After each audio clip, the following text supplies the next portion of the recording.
What are everyone's plans moving forward? The captain asks, now that their mission is complete.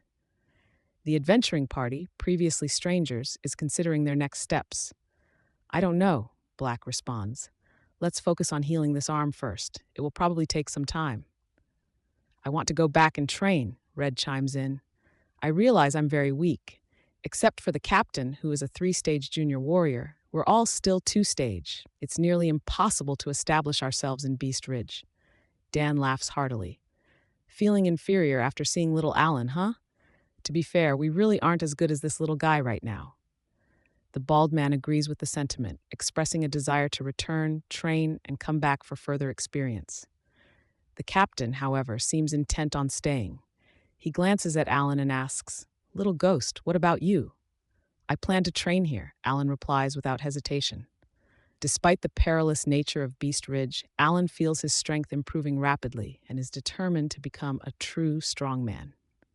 The captain nods. Everyone has their own aspirations. I won't say much more. We are always brothers who share life and death together.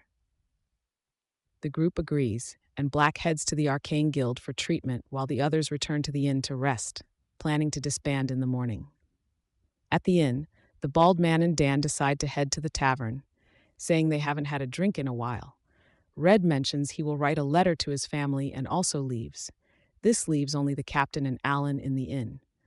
Arcane and combat dual cultivation isn't common in Alandia. Aren't you worried that being unfocused will prevent you from reaching higher realms? The captain asks. Alan hesitates.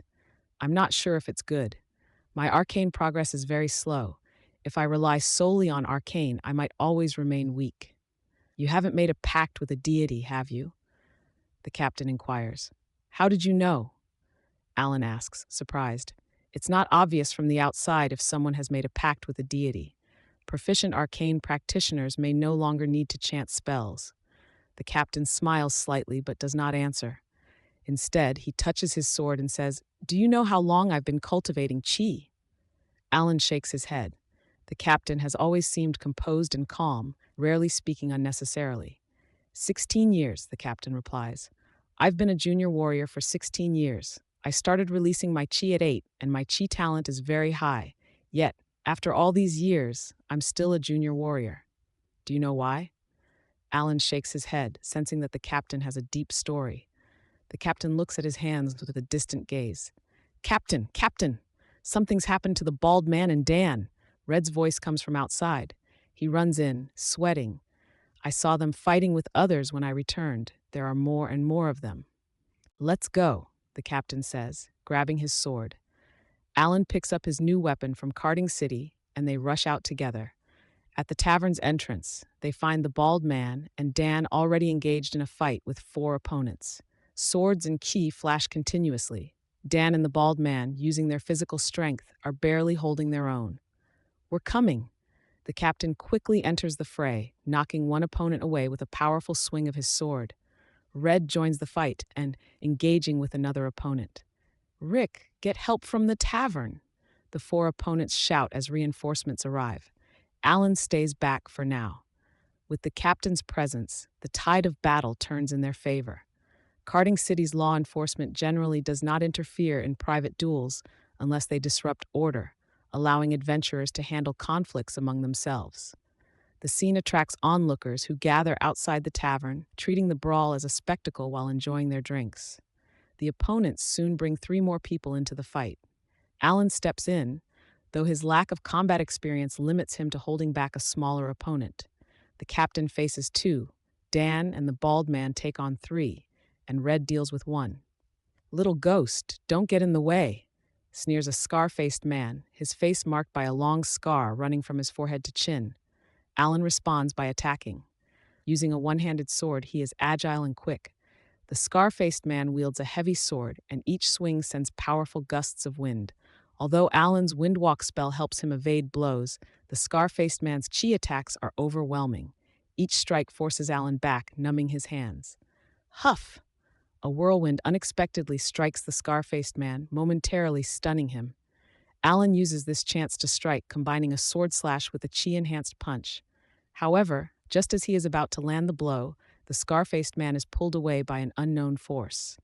Alan looks up to see another figure, a man holding the scar-faced man. Not bad, little ghost, Arlo says with a fake smile. Captain Arlo, the scar-faced man exclaims. Alan is startled. The arrival of 8 people, including Captain Arlo, shifts the fight's dynamics. Arlo's presence suggests he is an intermediate warrior, far superior to Alan, who is only at the second stage of the junior level. Arlo doesn't draw his sword, but adopts a fighting stance. Alan, sensing the danger, prepares his sword and gathers chi. Who? Arlo moves swiftly, faster than Alan's windwalk spell. A punch lands on Alan's left shoulder, knocking him off balance. As Alan hits the ground, he rolls and stands, readying his sword. Arlo's figure moves towards him again, jumping and kicking. Alan's blocks, but Arlo's pale yellow aura deflects the blow, and Arlo's shoe hits Alan's neck, sending him sprawling. Alan struggles to rise and prepare arcane energy, but Arlo's swift movements make it difficult. Arlo disappears and reappears behind Alan, a dagger pressed against his neck. Although killing in Carding City might cause trouble, I enjoy extinguishing a future strongman early. A little trouble is no problem, Arlo sneers.